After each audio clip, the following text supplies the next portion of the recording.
Кнігі без літар на камунікат.орг.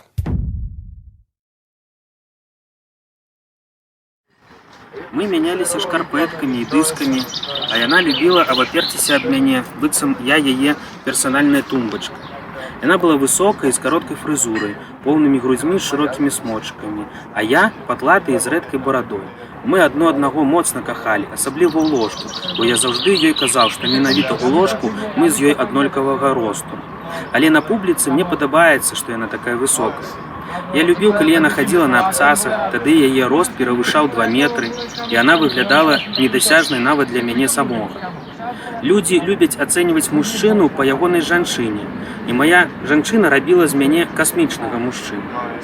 Я быў як пакамечаны, сохлы чарнасліў, а яна часта ляжала ў ложку, быццам спелая гронка вінаграду, якую так прыемна нетаропка есці, расціскаючы зубамі салодкі сок будучага віна. З ёй я паспрабаваў усё, што мне так хацелася паспрабаваць. Нашай музыкай былі стогны, каханне, і мы маглі падчас жарсці перастагнаць усё, што я толькі не ўключаў захадзя. Лаунж, таун-тэмпа, інді-рок, эмбіент, інтэліджэнт электронік альбо класіку. Любы спявак станавіўся ў нашым свеце выпадковым сведкам бясконцага кахання і аргазму. Калі недастаткова было проста граць і спяваць, абавязкова патрэбны былі дотыкі, рухі, пацалункі і гэтае самае святло свечак, якое міргала і затухала ад подыхаў у паветра.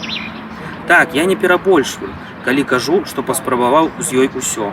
Я рассмакаваў кожную вінаградзіну на гронцы і магу смела і спакойна паміраць. Але штосьці не пакінула мяне побач з ёй на ўсё жыццё. Аднойчы надышоў час, калі я адчуў, што мне трэба збірацца дадому. Так, сапраўды з'явілася пачуццё, што мне трэба вярнуцца да хаты, туды, дзе жыве мая мама. Я сядзеў на кухні, глядзеў, як яна гатуе сняданак, апранутая ў фартух на голае цела. Вось можна так адразу падысці і зняць свае маіткі, а валодаць ёю ззаду, пакуль яна гатуе амлет. Уся гама пачуццяў, нават усе гэтыя бемолі, дыезы і бікары проста перасталі гучаць. І я падумаў, што менавіта ў такі час чалавек памірае, каб пачаць новае жыццё, альбо растаць у паветры назаўжды. Раней, да таго, як з'явіцца на свет, ты быў сонечным промнем, казала мне ў дзяцінстве маці. І я адчуў, што мне вось тут і цяпер, на гэтай кухні, побач з ёй, не хапае звычайнага сонечнага святла. Былі гадзіны, калі нам здавалася, што музыка ўнутры нас стала непадобнай да ніводнага гуку на зямлі, што яшчэ не напісалі такую гаму, не стварылі яшчэ такія ноты, якія мы толькі што размясцілі на сваіх уласных лініях разлінаванага нотнага стана. Мы знаходзілі дадатковыя лінейкі, каб размясціць вось гэты дзіўны тонкі гук пацалунка, які толькі што амаль непрыкметна адгукнуўся ад кашэчай шыі і тонка павіс у паветры, працягваючы гучаць бясконца. А потом гадзіны, дні і тыдні, якія страцілі сваю іншапланетную танальнасць і перавысілі па напружанасці нашу музычную гаму. Я не ведаў, што рабіць. Вось яна тут, побач са мной, закінуўшы ногі на мяне такім чынам, што я магу лёгка дацягнуцца да яе пругкага трохкутніка.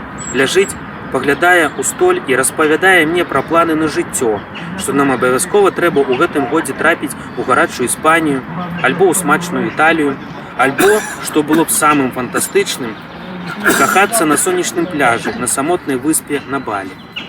І я не ведаю, што рабіць, бо ў мяне тут і цяпер ёсць усё. Але я злуюся, бо мне гэтага недастаткова. Я злуюся, бо зараз няма грошай, каб падарожнічаць летам па субтрапічных краінах. І вось я ўжо нервова ёй адказваю, каб яна суцішыла свае жаданні. Яна прыбірае з мяне свае прыгожыя доўгія ногі. Я адчуваю сябе пакрыўджаным, бо калі толькі што лашчыў іх, адчуваў, што яны мае ўласныя рэчы, мае асабістыя, самыя прыгожыя ногі. І я хацеў кахацца з імі. Але мінула хвіліна, якая ў вобмерг пазбавіла ўсяго адразу і непазбежна. Па-мойму, мы проста з ёй занадта рана пачалі жыць разам, альбо не так, занадта рана мы з ёй сустрэліся. Здаецца, усё нам падабаецца. Мы адпавядаем адно аднаму так, што нам усе навокал зайздросцяць. Кажуць нам, што мы ідэальная пара, што мы выглядаем як напаўбагі разам. Але атрымліваецца, што кожнаму з нас не хапала жыцця. Простага, але надзейнага для стварэння сям'і жыццёвага вопыту, калі можна марыць пра падарожжы і не злавацца на недахоп грошай, бо вопыт падказвае, што грошы знойдуцца, абы былі празрыстыя і ўпэўненыя планы. Гучалі мы разам неверагодна, касмічна, але паўтарыць гэта было складана, бо прапісаць да канца ўсё, як мае быць, і стварыць з гэтага не тэхнічную гаму, але ўласнае адажа у нас не атрымлівалася. Кожнаму патрэбны быў выхад вонкі, што мы і зрабілі, але мы ніколі не разыходзіліся, адно аднаго не кінулі. Мы проста акуратна выйшлі праз адчыненыя дзверы, абняліся цёпла і моцна прамовілі да пабачэння, пакідаючы адно аднаму шанец у любы момант вярнуць усё тое, што ў нас засталося за дзвярыма, каб узгадваць гукі нашых адносін, без кропкі, але цягам паўзы, не працяглай, але доўгай, як само жыццё.